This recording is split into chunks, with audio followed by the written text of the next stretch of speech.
મિત્રો, આ 5 લોકોએ હોલિકા દહનના દર્શન કરવા ન જોઈએ, નહીંતર થશે હાનિ.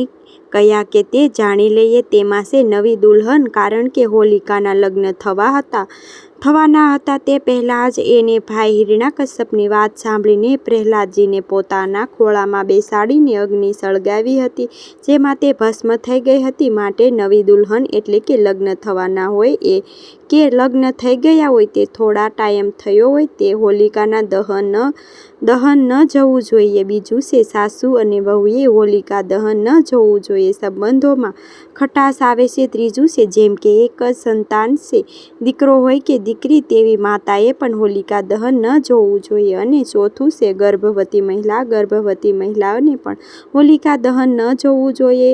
વૈજ્ઞાનિક કારણ છે કે અગ્નિના તાપથી તેના સ્વાસ્થ્યને હાનિ પહોંચે છે. પાંચમું છે નવજાત શિશુ